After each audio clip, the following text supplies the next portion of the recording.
Halo teman-teman, salam sehat selalu bagi kita semua. Teman-teman, bagaimana kabar hari ini? Doa saya teman-teman semakin semangat dan lekas sembuh ya. Yang masih sakit bisa lekas sembuh ya, dan yang sudah sembuh boleh bisa kembali beraktivitas dengan baik. Nah, teman-teman, pagi ini saya ingin sharing tentang salah satu pemicu yang lain dari asam lambung, yaitu marah ya. Marah bisa terjadi pada siapa saja. Semua orang pasti bisa marah. Namanya kita punya pikiran ya, punya emosi, kemungkinan marah itu bisa terjadi. Siapa saja bisa marah, bahkan orang yang paling kalem, lembut sekalipun pasti bisa marah. Ya, apalagi yang memang yang temperamental, ya pasti bisa marah ya. Nah, teman-teman, marah itu bisa berakibat dua hal ya. Yang pertama, merusak orang lain, atau yang kedua merusak diri sendiri. Jadi marah itu uh, lebih banyak negatifnya ya menurut saya ya. Kemarahan itu lebih banyak negatifnya karena marah itu sifatnya merusak. Kalau tidak merusak orang lain, marah bisa merusak diri sendiri. Karena itu kalau hindari marah ini ya. Salah satu efek yang merusak orang lain ya tentu kita tahu, kita bisa pukul orang, kita bisa marah-marah ke orang, maki-maki orang, yang tentu hal-hal itu tidak baik ya. Dan sebaliknya, kalau kita mungkin tidak bisa melakukan hal itu ke orang lain, justru itu akan menjadi masalah bagi diri kita sendiri. Ya, itu akan menjadi masalah bagi kita, di mana marah membuat kita justru menjadi sakit. Ya, kita nggak bisa melampiaskan, akhirnya kita merusak diri kita sendiri. Salah satu efeknya jelas asam lambung kita naik. Ya, jadi ketika kita marah, asam lambung kita akan naik dan seringkali terjadi teman-teman merasa sesak. Nah, itu kemungkinan efek dari marah. Kalau yang mungkin sedang marah ya. Sesak juga bisa efek dari pikiran yang lain ya. Tapi ketika teman-teman marah, yang saya pernah rasakan, saya jadi sesak, ya, begah dan tidak nyaman. Kadang sakit kepala. Ya, jadi hindari marah ya. Kalau mungkin kita berkata, wah gimana nggak marah, saya lagi kecewa nih, gimana nggak marah. Nah, bagaimana caranya teman-teman? Ya tentu kita harus lihat sisi positifnya. Ya, kita belajar tenang, kita tahu dalam segala sesuatu pasti ada jalan keluarnya.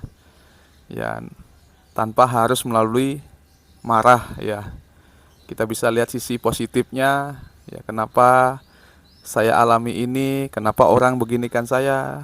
Lihat sisi positifnya saja, cari positifnya. Ya, banyak hal yang memang bisa bikin kita marah, tapi kita belajar untuk melihat hal-hal positif. Ya, jadi ini penting bagi kita yang asam lambung, belajar berpikir positif. Ya, saya kena asam lambung karena mungkin dulu sering berpikir negatif. Ya, tapi saya belajar untuk berpikir positif apapun yang terjadi. Bahkan khususnya atas hal-hal yang rasanya tidak baik, saya coba lihat sisi positifnya. Kenapa orang begini? Kenapa orang lakukan ini pada saya? Ya, tentu setiap orang juga punya alasan untuk melakukan segala sesuatu pada kita.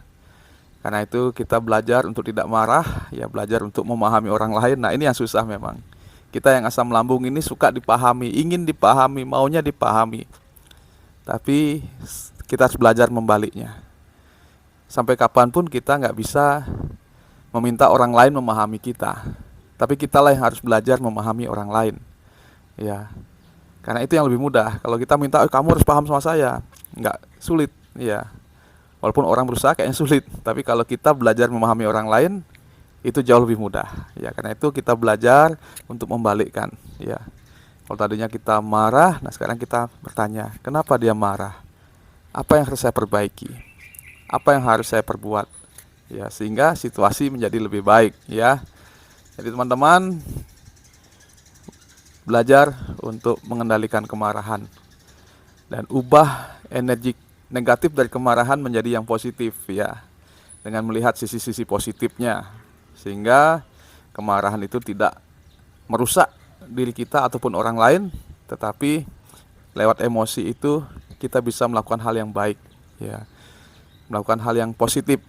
Ya karena kalau marah kan bawaannya negatif, tapi kalau kita ubah ke positif itu akan jadi lebih baik.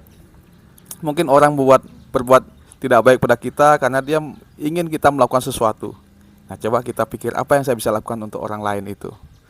Oke teman-teman, semoga sharing ini bermanfaat ya. Jadi memang banyak sisi dalam asam lambung, ya bukan hanya masalah obatnya apa, harus buat apa, tapi pikiran-pikiran harus kita perbaiki. Mungkin ada di antara kita yang sedang marah, ya mungkin video ini bisa menolong supaya teman-teman belajar mengendalikan pikiran. Oke teman-teman, demikian video saya hari ini. Terima kasih telah menonton, semoga bermanfaat. Dan doa saya teman-teman yang masih sakit lekas sembuh. Ingat asam lambung tidak berbahaya. Saya bisa sembuh, teman-teman juga pasti bisa sembuh. Semangat teman-teman.